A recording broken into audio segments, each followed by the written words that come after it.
Olá, queridos! Eita, coisa boa! Quarto dia do nosso estudo bíblico. Que coisa boa poder estar aqui com você mais uma vez.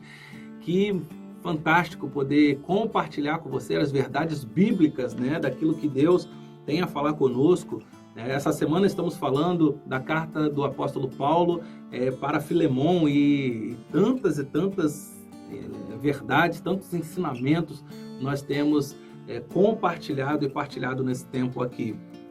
Ontem nós falamos do versículo 8 até o versículo 13 e nós vimos aqui como Paulo se posiciona, né, a Filemon baseado na figura de Onésimo.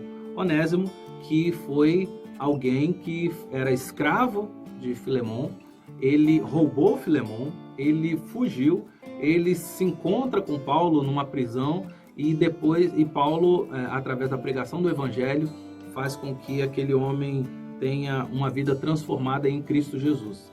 Ele conhece Jesus, ele tem a vida transformada e agora Paulo deseja enviá-lo de volta a Filemon. Como disse ontem, não para tratar Onésimo, mas para tratar Filemon. Tratar de que maneira? Tratar exatamente no amor e numa vida cristã saudável, numa vida cristã relevante, numa vida cristã onde nós, enquanto liderança, somos exemplo e precisamos ser exemplo. Agora, não só como liderança, mas toda a igreja, todos aqueles que professam a Cristo Jesus como único e eterno Salvador, nós precisamos ser exemplo.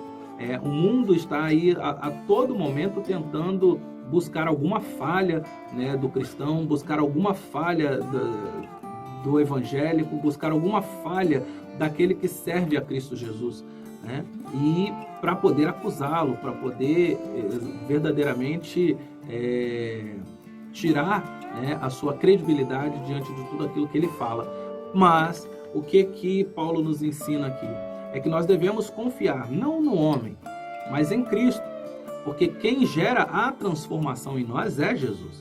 Então nós devemos confiar em Cristo que a transformação existiu na vida daqueles que o seguem. E aí, aqui a mesma coisa aconteceu com Onésimo. Tanto é que ontem, no final da nossa mensagem, do nosso estudo, nós vimos que Paulo fala assim, olha, eu queria que ele ficasse aqui comigo, para continuar cooperando comigo, porque a obra do Evangelho, ela não para, ela é incessante, né? E aí, ele vai e fala o seguinte, olha, eu gostaria que ele estivesse aqui comigo, mas eu estou enviando para você. Estou enviando para você. Agora é contigo, né? Mas vamos ver o que Paulo continua dizendo através aqui do versículo 14, que também chama muita atenção a algumas questões que ele diz aqui. Ele fala assim, olha, a partir do versículo 14. Mas não quis fazer nada sem a sua permissão. Interessante, né? Vamos continuar lendo? Para que qualquer favor que você fizer seja espontâneo e não forçado. Olha, Paulo começa lá o versículo 8 falando assim, olha, lembra do amor que eu acabei de falar para você? Então, é baseado nesse amor que eu estou apelando para que você receba Onésimo. Porque como líder, como alguém que te discipulou, eu teria até a prerrogativa de falar para você o seguinte, olha, é dever seu, irmão. É seu dever. Como cristão, é dever você amar, é dever seu, é obrigação sua você amar, né? Mas Paulo, ele fala, mas eu não quero fazer dessa forma. Eu quero apelar em amor. E ele continua dizendo aqui agora no versículo 14, ele fala assim, olha, eu não quis fazer nada sem a sua permissão. Olha a importância de uma liderança humilde. Entende?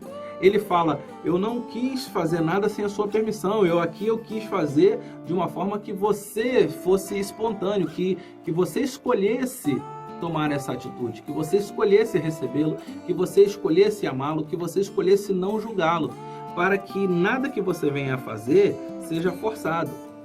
Então, a tua escolha, ela precisa ser baseada nos ensinamentos de Cristo. Afinal de contas, a igreja que foi plantada está na tua casa e você é o líder.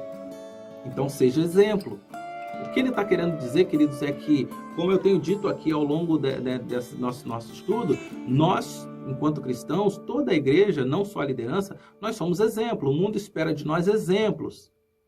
E aí, esse exemplo que ele está pedindo é para que não seja um exemplo forçado, mas que seja espontâneo, que seja natural, que seja de uma forma que você verdadeiramente entendeu qual é a vontade de Cristo. Versículo 15, ele diz: talvez ele tenha sido separado de você por algum tempo, para que você o tivesse de volta para sempre. Olha isso. Irmãos, esse texto é fantástico.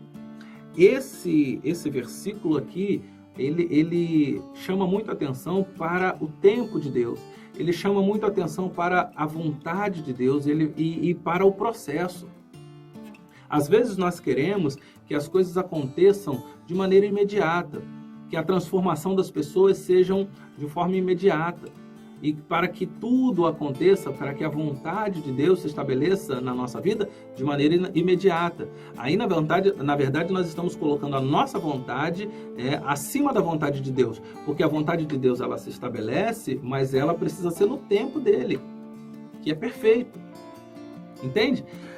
Aqui, ele tá falando, olha, talvez você tenha sido separado, né? Ou ele tenha sido separado de você, ou seja, Onésimo foi separado de você, sim, por um erro dele, por uma falha dele, por uma traição dele, mas para que o propósito de Deus se estabelecesse na vida dele. Se Onésimo não tivesse saído dali, né, da escravidão que era exercida sobre a vida dele, porque isso era natural, era normal naquele tempo. Filemão ele era senhor de escravos e Onésimo era um dos escravos de Filemão. Isso significa que se isso não tivesse acontecido, talvez ele não tivesse tido um encontro com Cristo. Eu quero chamar a atenção para você, para mim, para a nossa vida.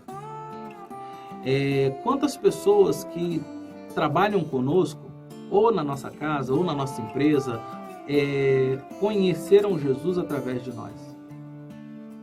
Quantas pessoas, elas talvez precisaram sair debaixo da nossa liderança, ou debaixo do nosso, né, daquilo que exercia poder sobre a vida dele, né, para conhecer a Jesus. Talvez essa mensagem ela esteja falando a Filemão, assim como fala para mim, como fala para você, para dizer o seguinte: olha só, a igreja está plantada na sua casa. Você é senhor desse escravo. Mas esse escravo precisou estar liberto, entendeu? Do seu senhorio para conhecer a Jesus, onde ele deveria conhecer a Jesus através de você. Esse escravo precisou ser preso para que numa prisão encontrasse alguém que estivesse disposto a falar de Jesus para ele. Não mais agora como um senhor fala ao seu escravo, mas como um irmão fala a outro. Entende, irmãos? Às vezes nós estamos tão presos aos nossos títulos, aos nossos afazeres como líderes, ou como até mesmo senhor de pessoas, né, como empregadores, ou como alguém que exerce uma certa liderança sobre alguma outra pessoa, mas nós não falamos daquilo que é o mais simples, o mais prático para mudar e transformar a vida daquela pessoa. Talvez se Filemão tivesse falado de Jesus para aquele homem, para Onésimo, Onésimo não teria traído a confiança dele, não o teria roubado, não precisaria fugir. Mas o que Paulo está falando aqui, olha só, existe um propósito para tudo nessa vida. Deus consegue pegar uma coisa assim totalmente louca, né, para confundir as sábias. Um acontecimento daquele na vida de Filemão e Onésimo, que seria talvez fruto, inclusive, da execução. Observa que como a cultura da época dizia, o Senhor poderia julgar ali, caso Onésimo fosse preso e ele soubesse disso, e ele puder, olha, ele roubou a mim, e ele pode, inclusive, ter a pena de morte. Ele podia já julgar e condenar aquele homem, mas aprove Deus que aquele homem fosse preso em outro lugar, encontrasse com Paulo e ali fosse gerado, né, por Paulo, através da vida de Paulo, em Cristo Jesus, para que ele agora pudesse dizer o seguinte: olha, talvez ele precisou sair de perto de você, porque ali ele estava sendo tratado apenas como escravo. Ele estava sendo tratado apenas como empregado. Ele estava sendo tratado como alguém inferior. Mas o que eu quero dizer para você é que aquele homem merece Jesus assim como você mereceu, assim como qualquer um. Somos todos iguais. Por isso, ele fala assim: quando você receber Onésimo, receba como recebe o meu coração. Porque se você receber Onésimo, é como se estivesse recebendo a mim, que sou teu discipulador, que fui teu líder durante um bom tempo. Todos somos iguais, irmãos. E todos carecemos da graça do Senhor. Todos precisamos de Cristo para ter a vida transformada. E ele fala do propósito, ele fala não mais. Olha só o que ele fala no versículo 16. Ele vai voltar para você agora para sempre. Não mais como escravo, mas muito além de escravo, como irmão amado. Para mim, ele é irmão muito amado, e ainda mais para você. Observa que Paulo está chamando a atenção de Filemon para dizer assim: olha, ele é irmão amado para mim, e ele é para você também. Entendeu? Você acorda aí. Acorda, porque da mesma forma que ele é irmão amado para mim, ele é para você. Então, irmãos, ele continua dizendo assim: olha, tanto como pessoa quanto como cristão. Observa que é nosso dever, é nossa obrigação amar uns aos outros. Mas que nós devemos olhar para essa palavra, para essa carta do apóstolo Paulo a Filemon, de uma forma que nos encoraje a viver o amor e a viver a hospitalidade. Nós somos dispenseiros da graça de Deus. E como bons dispenseiros da graça de Deus, o que nós temos a oferecer? A graça de Deus. Como nós somos dispenseiros, nós oferecemos aquilo que cuidamos, aquilo que temos na dispensa. Esse é o papel do dispenseiro. Cuidar daquilo que tem na dispensa para alimentar melhor toda aquela comunidade, todo aquele povo. Então, meus irmãos, que o nosso alimento possa ser partilhado com os outros. É a mesma coisa que você tirar da sua mesa e partilhar com aquele que precisa. É isso que Jesus espera de cada um de nós. Que Deus abençoe a sua vida e que amanhã possamos estar juntos no último dia, no 5º dia do nosso estudo bíblico, a carta do apóstolo Paulo a Filemon. Fica na paz, Deus abençoe e até amanhã.